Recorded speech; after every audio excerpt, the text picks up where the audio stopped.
Teaching platform YouTube channel पर आपका स्वागत है। मैं सीएल सर। आज आप लोगों को बाल्यावस्था में मानसिक विकास के बारे में हम लोग पढ़ेंगे कि बाल्यावस्था में मानसिक विकास कैसे होता है।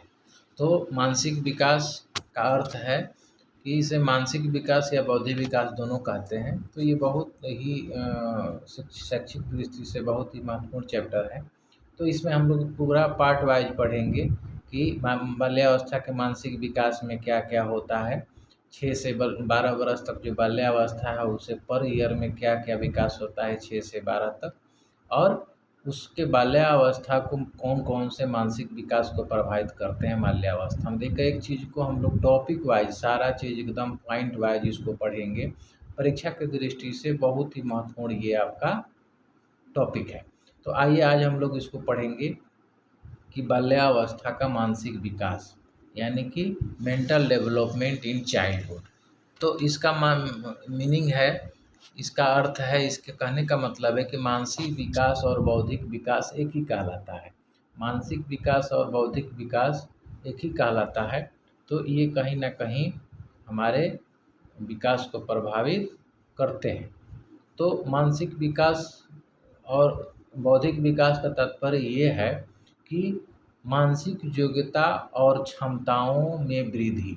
ये मेन चीज़ होता है कि जी विकास का मतलब है कि जो मानसिक योग्यता है, मेंटल एबिलिटी है, इसमें वृद्धि होता है, विकास होता है, और उसके परिणाम स्वरूप वो अपने निरंतर बदलते हुए वातावरण में ठीक प्रकार से समायोजन करता है।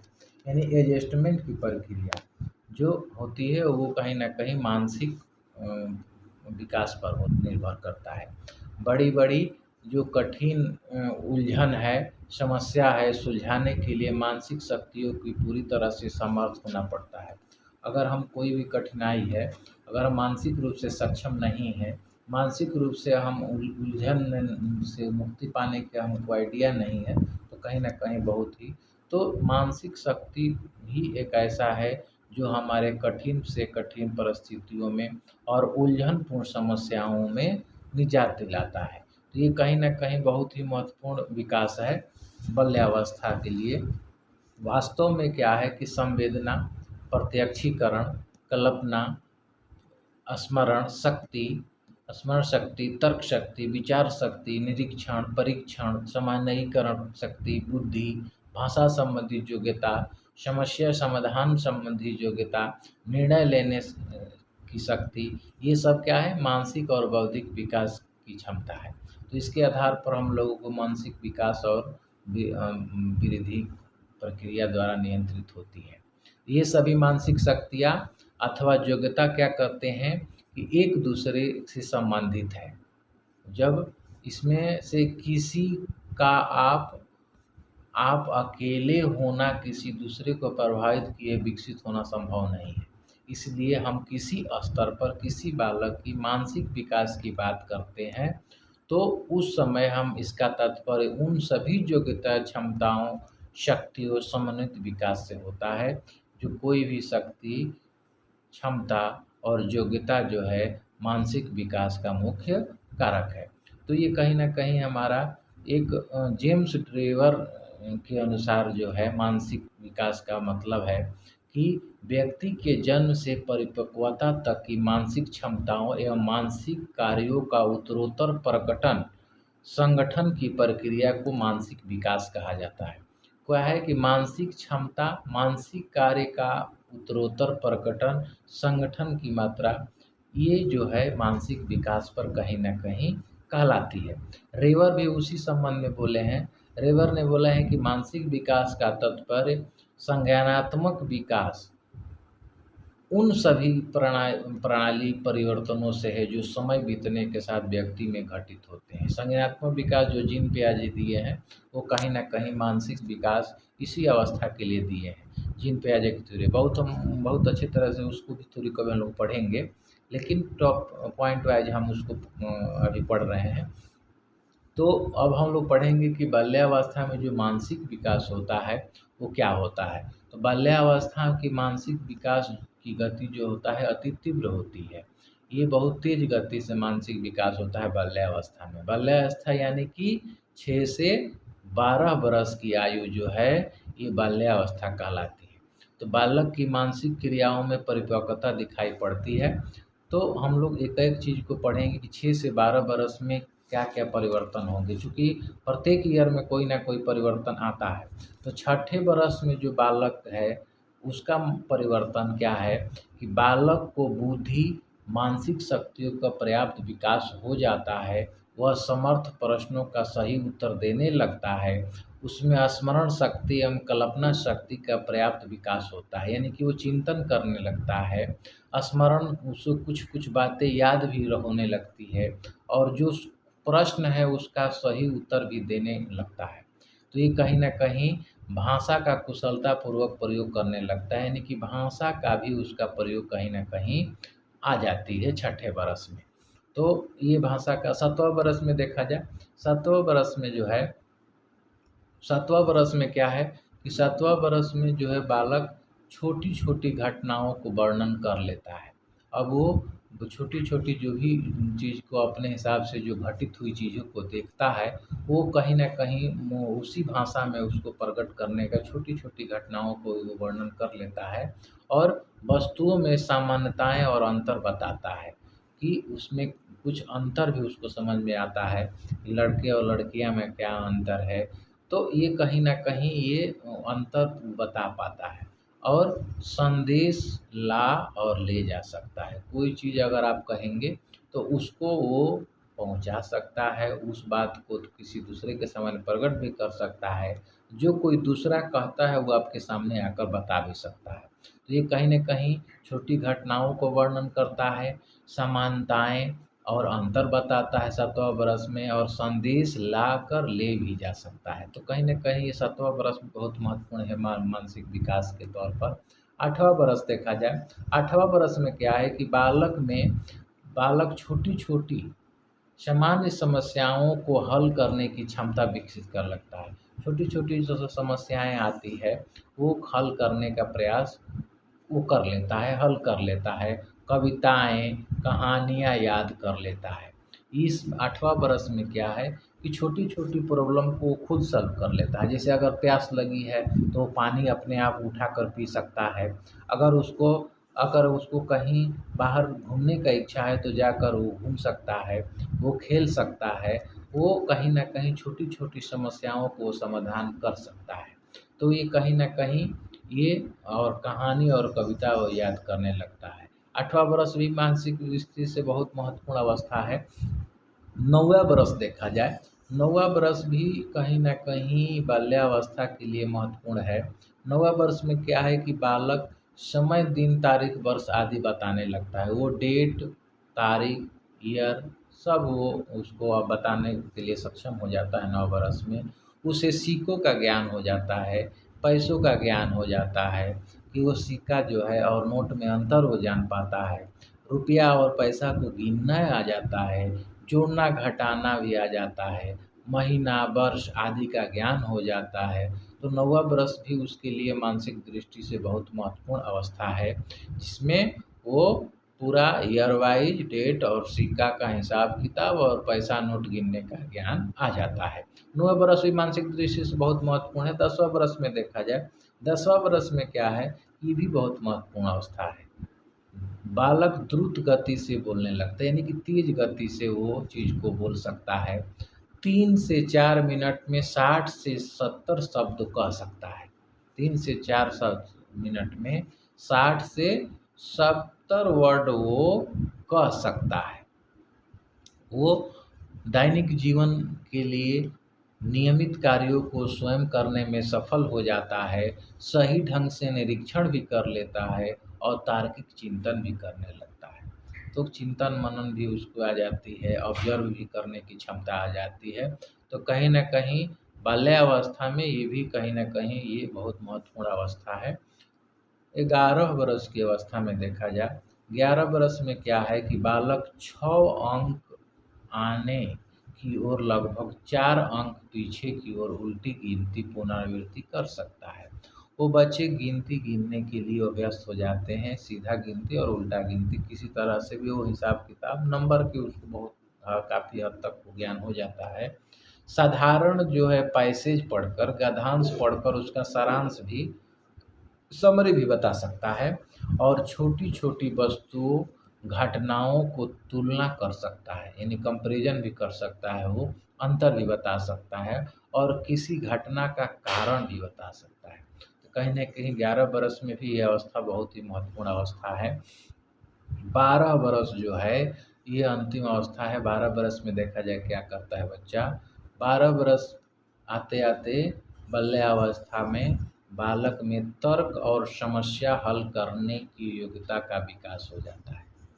तर्क करने का, ये हुआ तो कैसे हुआ, ये हुआ तो क्यों नहीं हुआ, कोई भी समस्या आता है उसको हल करने की एबिलिटी आ जाती है, योग्यता आ जाती है, और विभिन्न परिस्थितियों की परिपक्वता जानने का प्रयास करता है।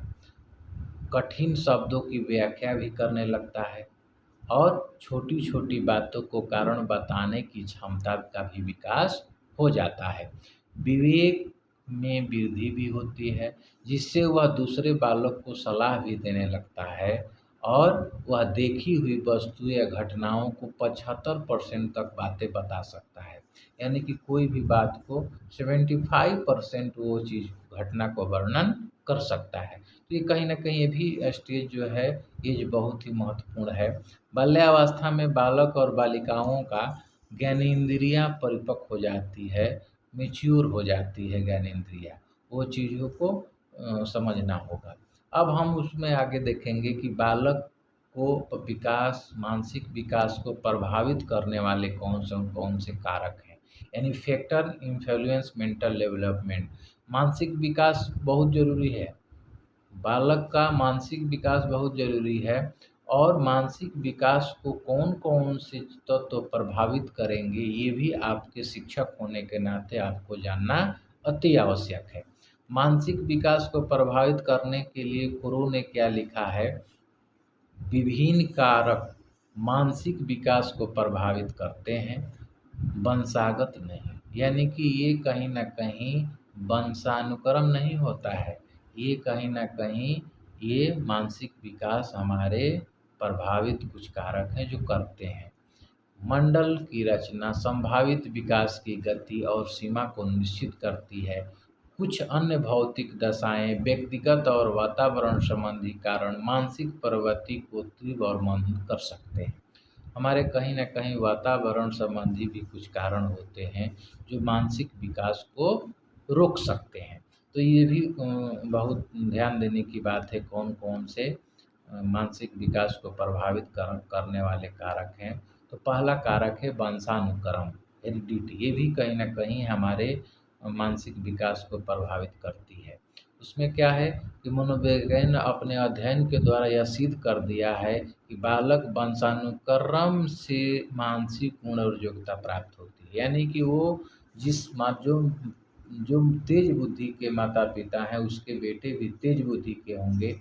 जो कमज़ोर बुद्धि के हैं, निर्बल बुद्धि के जो माता-पिता हैं, उसके भी निर्मल बच्चे होंगे। लेकिन कभी-कभी ऐसा भी होता है कि कम पढ़े लिखे वाले बुद्धि के माता-पिता के ही बच्चे तेज होते हैं, और कभी तेज बुद्धि के बच्चे के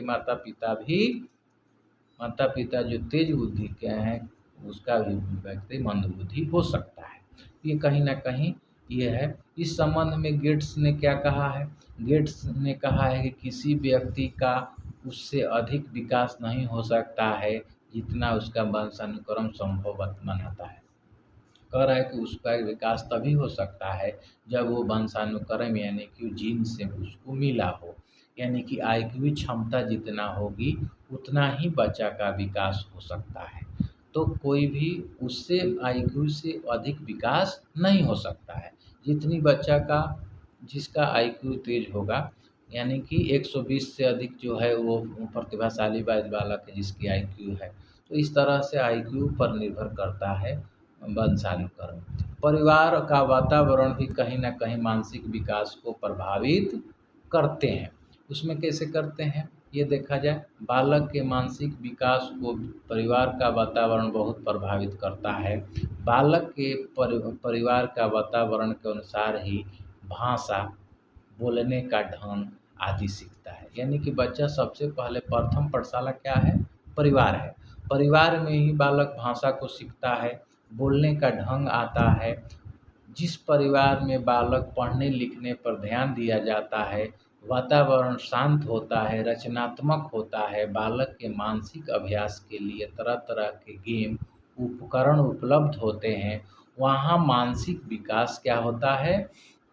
स्वस्थ का विकास उत्तम ढंग से होता है।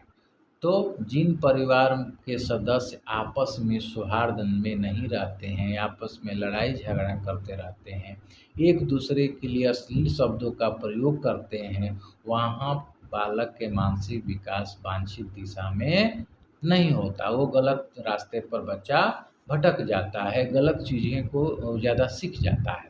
तो कहीं न कहीं ये परिवार का वातावरण भी मानसिक विकास को प्रभावित करते हैं।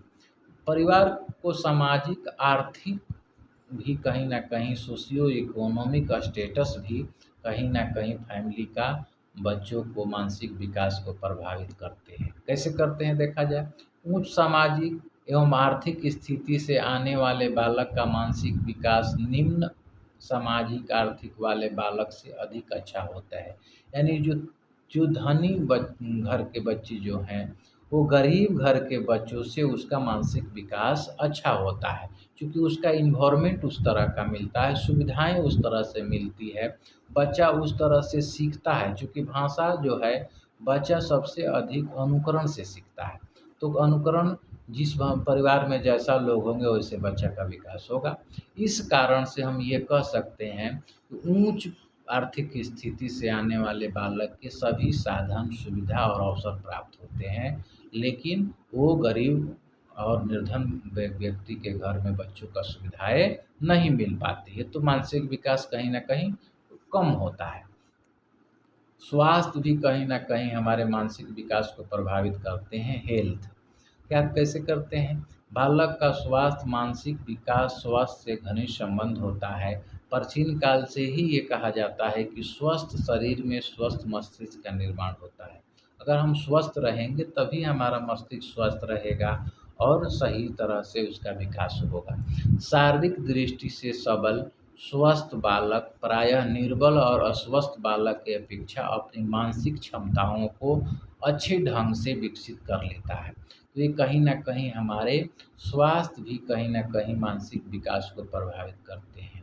तो प्रयास करना चाहिए कि बच्चा स्वस्थ रहे, तभी उसका मानसिक विकास अच्छी तरह से होगा। माता-पिता की शिक्षा भी कहीं न कहीं हमारे मानसिक स्वास्थ्य पर प्रभाव पड़ते हैं। कैसे करते हैं? अक्सर ये देखा जाता है कि अशिक्षित माता-पिता की अपेक्षा शिक्षित माता-पिता के बालक मानसिक विकास कहीं अधिक प्रभाव पड़ता है। यानी जो पढ़े लिखे जो माता पिता हैं उसके बेटे का शिक्षा अच्छी होती है, जो अनपढ़ माता पिता हैं उनके साथ। स्ट्रेंग ने भी यही कहा है कि माता पिता की शिक्षा बच्चों की मानसिक योग्यता से निश्चित रूप से संबंधित है। यानी कि कहीं न कहीं ये रिलेशन है कि अच्छे माता पिता, पढ़े लिखे माता पिता का बच्चे अक्सर पढ़ने में अच्छे होते हैं। कहीं न कहीं ये भी प्रभावित करती है बालक की शिक्षा, यानी एजुकेशन ऑफ द चाइल्ड।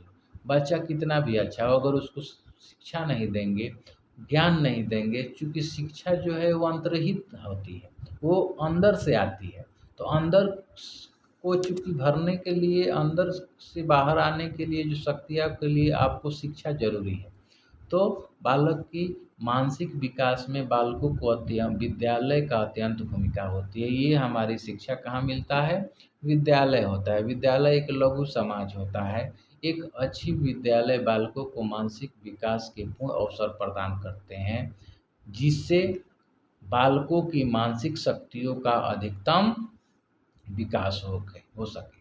वह बालक की रुचि आवश्यकता के अनुरूप विविध पाठ्य सहगामी क्रियाएं, को करिकुलर एक्टिविटी का आयोजन करता है, स्पोर्ट्स, गेम, कल्चरल इस तरह का प्रोग्राम की व्यवस्था करता है, जिससे बालक क्या कहे उन क्रियाओं में भाग ले सके और उत्तम मानसिक स्वास्थ्य का विकास संभव हो सके। तो कहीं न कहीं बच्चों को विद्यालय की भी भूमिका बहुत है कि अच्छे विद्यालय में उसको शिक्षा दी जाए, क्योंकि अच्छे विद्यालय का वातावरण से ही अच्छे बच्चे का मानसिक विकास होगा। तो कहीं न कहीं ये भी है। अध्यापक का भी प्रभाव पड़ता है मानसिक विकास पर। कैसे पड़ता है? क्योंकि बालक के मानसिक विकास पर अध्यापक का बहुत बड़ा प्रभाव पड़ता है। जैसे कहा गया है कि शिक्षा दोमुखी प्रक्रिया है। दोमुखी प्रक्रिया में एक कौन है? एक अध्यापक है और एक विद्यार्थी है। तो कहीं न कहीं ये दोमुखी प्रक्रिया के अंतर्गत अध्यापक को बालक के प्रति स्नेह रखना चाहिए, सहानुभूतिपूर्ण व्यवहार करना चाहिए और शिक्षण जेड विधि और सामग्री का प्रयोग करना चाहिए, एड्स का प्रयोग करना चाहिए। ये कहीं न कहीं हमारे मानसिक स्वास्थ्य को प्रभाव डालते हैं। समाज भी कहीं न कहीं हमारे मानसिक विकास को प्रभावित समाज भी में कहीं मानसिक विकास को प्रभावित करते हैं। ये देखा जाए कैसे करते हैं मानसिक विकास को, बालक किसी न किसी समाज का सदस्य होता है। चूँकि समाज विद्यालय भी एक लघु समाज है और हम बालक का रहन-सहन भी समाज से ही होता है, तो उसके मानसिक विकास को उसका समाज पर काफ़ी प्रभावित करता है। यदि समाज अपने भावी नागरिकों के लिए अच्छे विद्यालय, पुस्तकालय, वाचनालय, मनोरंजन के साधनों की व्यवस्था करता है, तो बालक का मानसिक विकास स्वाभाविक ढंग से निरंतर होता जाता है। इन सुविधाओं के अभाव में क्या होता है? बालक के मानसिक विकास की गति, दिशा और सीमा संकुचित हो जाती है। तो कहीं न कहीं ये समाज भी कहीं न कहीं हमारे मानसिक विकास को प्रभावित करते हैं। तो इस तरह से हम लोग आज सीखे मानसिक विकास में कि समाज भी हमको प्रभावित करता है, अध्यापक भी मानसिक विकास को प्रभावित करते हैं, बालक की भी शिक्षा की भी, माता-पिता की शिक्षा, स्वास्थ्य और बालक के सामाजिक और आर्थिक स्थिति, परिवार का वातावरण, ये कहीं न कहीं प्रभावित पड़ते हैं। वंशानुक्रम, ये कहीं न कहीं मानसिक विकास को प्रभावित करते हैं। तो इस तरह से हम लोग हमारे कंटेंट को और बेहतर पढ़ने के लिए, सीखने के लिए हम हमारे चैनल टीचिंग प्लेटफ़ॉर्म से आप जुड़िए और हम आश्वस्त करना चाहेंगे कि आपका सारा कंटेंट यहाँ पर उपलब्ध होगा और बहुत ही अच्छे ढंग से प्रस्तुत किया जाएगा। एक-एक चीज़ को कंटेंट के साथ, एक-एक चीज़ पॉइंट वाइज़ हम उस चीज़ को पढ़ाते हैं और एक अच्छे शिक्षक का निर्माण हो, इसमें हम प्रयास है कि एक अच्छे शिक्षक आपकी ये जानकारी होनी चाहिए कि बच्चों के बारे में मनोविज्ञान की जानकारी होनी चाहिए। क्योंकि आप आज एक शिक्षक तभी आप अच्छे पढ़ा सकते हैं, जब आप बच्चों को अच्छी तरह से समझेंगे, मानसिक विकास समझेंगे, शारीरिक विकास समझेंगे, नैतिक विकास समझेंगे, सामाजिक विकास समझेंगे, तभी बच्चों को आप सही ढंग से शिक्षा दे पाएँगे। इसी तरह का कंटेंट देखने के लिए आप हमसे जुड़े रहें। धन्यवाद।